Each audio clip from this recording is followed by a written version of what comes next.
நந்தன்பகானை சேர்ந்த ஸ்ரீநாத் மித்ரர் நண்பர்களுடன் வந்தார்.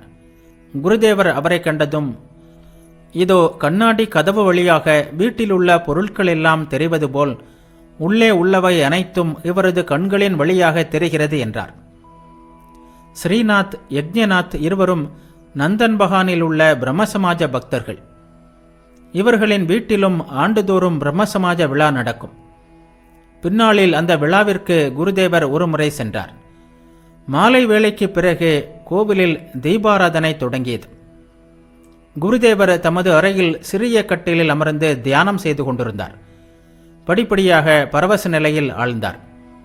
அந்த நிலை சற்றே தணிந்ததும், அம்மா, அவனையும் இழுத்துக்கொள், அவன் எவ்வளவு பணிவு உடையவனாக இருக்கிறான், உன்னிடமும் வந்து போய் கொண்டிருக்கிறான் என்று கூறினார். ஒருவேளை பாபுராமை பற்றி கூறுகிறாரோ? பாபுராம், மா, ராம்தயாள் முதலியோர் உட்கார்ந்திருந்தனர். இரவு 8-9 மணி இருக்கும். குருதேவர் சமாதி தத்துவத்தை விளக்கினார். ஜட சமாதி, சேத்தன சமாதி, ஸ்தித சமாதி, உன்மனா சமாதி என்று பல வகை சமாதி நிலைகளை பற்றி கூறினார். சுகதுக்கங்களை பற்றி பேச்சு திரும்பியது. இவ்வளவு துக்கங்களை இறைவன் படைத்தது ஏன்? மா கேட்டார். ஒருமுறை வித்யாசாகர் மனம் புண்பட்டவராய் என்னிடம், இறைவனிடம் முறையிட்டு என்ன பயன்? இதையே பாரேன். செங்கிஸ்கான் நாட்டை கொள்ளையடித்த போது பலரை சிறையிலும் அடைத்தான். கைதிகளின் எண்ணிக்கை படிப்படியாக 1,00,000 எட்டியது. அப்போது சேனை தலைவன் செங்கிஸ்கானிடம் சென்று, அரசே, இவர்களுக்கு யார் உணவிடுவது? இவர்களை இப்படியே நம்மோடு வைத்திருப்பதும் ஆபத்து, விடுவிப்பதும் ஆபத்து, என்ன செய்வது என்று கேட்டான். அதற்கு செங்கிஸ்கான், உண்மைதான், இப்போது என்ன செய்யலாம்? சரி, எல்லோரையும் கொன்றுவிடு என்றான். அவர்களை கண்டதுண்டமாக வெட்ட ஆணையும் பிறப்பித்தான். இந்த படுகொலையை இறைவன் பார்த்து கொண்டுதானே இருந்தார். எந்த விதத்திலும் அதை தடுக்கவில்லையே. எனவே அவர் இருந்தால் இருக்கட்டும், எனக்கு அவரிடமிருந்து ஆக வேண்டியது எதுவும் இல்லை என்று என்னிடம் கூறினார். ஸ்ரீராமகிருஷ்ணர் கூறினார், இறைவன் எதை எதற்காக செய்கிறார் என்பதை நம்மால் அறிய முடியுமா என்ன? அவர் படைத்தல், காத்தல், அழித்தல் எல்லாம் செய்கிறார். அவர் ஏன் அழிக்கிறார் என்பதை நம்மால் அறிய முடியுமா? அம்மா, நான் எதையும் அறிய வேண்டிய அவசியமில்லை. எனக்கு உன் பாத கமலங்களில் பக்தியை தா என்று நான் அன்னையிடம் கேட்கிறேன். மானிட வாழ்க்கையின் குறிக்கோள் இந்த பக்தியை பெறுவதை. மற்றவைகளை அன்னை அறிவாள். தோட்டத்திற்கு நான் வந்தது பழம் சாப்பிட. அங்கே எத்தனை மரங்கள், எத்தனை கிளைகள், எத்தனை கோடி இலைகள் என்றெல்லாம் கணக்கு பார்ப்பதற்கு என்ன அவசியம் வந்தது? நான் மாம்பழம் சாப்பிட வேண்டும். இலைகள் முதலியவற்றை கணக்கிடுவதால் எனக்கு ஆவது எதுவும் இல்லை. குருதேவரின் அறையில் விரிப்பை விரித்து அன்றிரவு பலராம், மா, ராம்தயாள் மூவரும் உறங்கினார்கள். இரவு 2-3 மணி இருக்கும். குருதேவரின் அறையில் விளக்கு அணைக்கப்பட்டிருந்தது. அவர் படுக்கையில் உட்கார்ந்தபடியே அவ்வப்போது பக்தர்களோடு பேசிக் கொண்டிருந்தார். ஸ்ரீராமகிருஷ்ணர், மா முதலியவர்களிடம் கூறினார், இதோ பாருங்கள், தயை, மாயை இரண்டும் வெவ்வேறானவை. மாயை என்பது உற்றார் உறவினரிடம் கொள்ளும் பாசம். தந்தை, தாய், சகோதரன், சகோதரி, மனைவி, மக்கள் போன்றோரிடம் வைக்கும் பாசம். எல்லா உயிர்களையும் நேசிப்பது, அதாவது சமமாக பார்ப்பது தயை.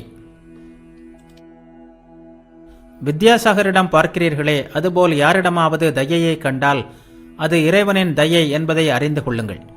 தயையினால்தான் எல்லா உயிர்களுக்கும் சேவை செய்ய முடியும். மாயையும் இறைவனுடையதுதான். மாயையால் நம்மை நம் சுற்றத்தாருக்கு சேவை செய்ய வைக்கிறார் அவர். ஆனால் ஒன்று, மாயையால் நம்மை அறியாமையில் வைக்கிறார், கட்டுப்பட செய்கிறார் இறைவன். தயையால் மன தூய்மை உண்டாகிறது, படிப்படியாக முக்தியும் கிடைக்கிறது. மனம் தூய்மையடையாமல் இறைக்காட்சி கிடைக்காது. காமம், கோபம், பேராசை இவற்றை வென்றால் அவரது அருள் கிடைக்கும். அப்போதுதான் அவருடைய காட்சியும் கிடைக்கும்.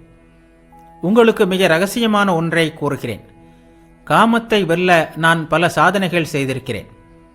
ஜெய் காளி, ஜெய் காளி என்று கூறிக்கொண்டு ஆனந்த ஆசனத்தை பலமுறை சுற்றி சுற்றி வந்திருக்கிறேன்.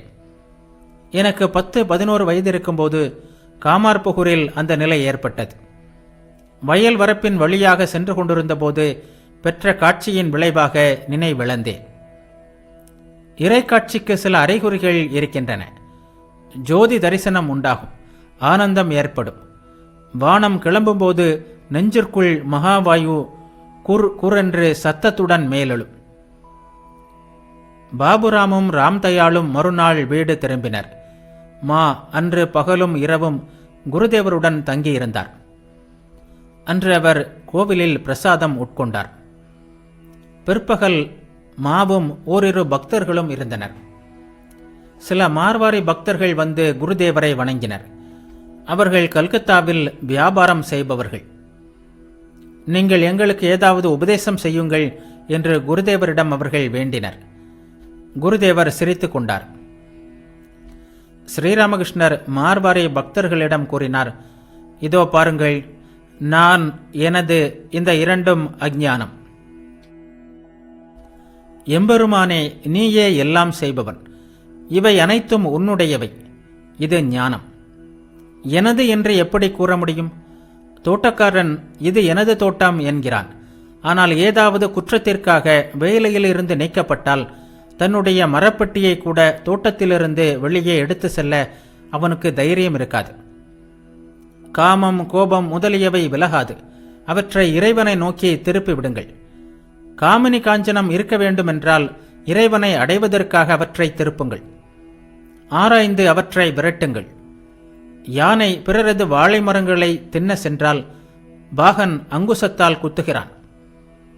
நீங்கள் வியாபாரம் செய்கிறீர்கள். படிப்படியாக வியாபாரத்தை பெருக்க உங்களுக்கு தெரியும்.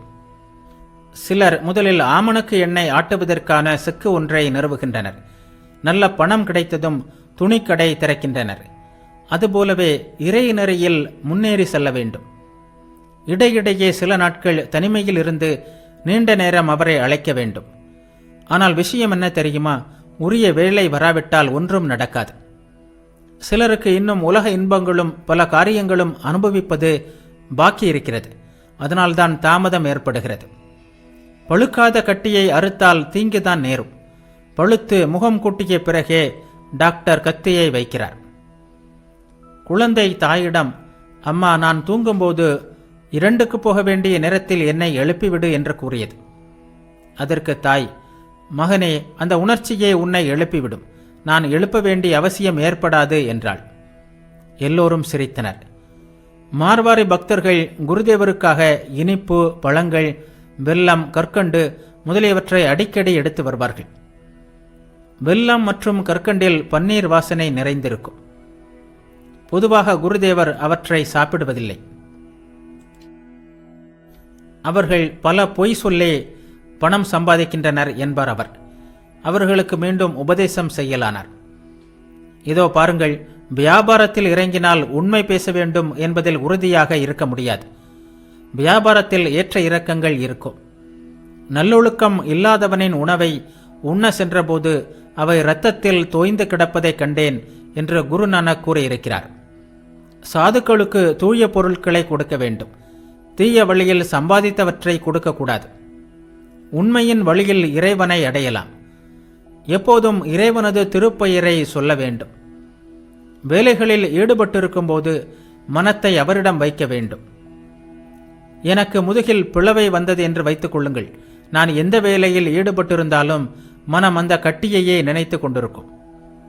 ராமநாமத்தை ஜெபிப்பது நல்லது.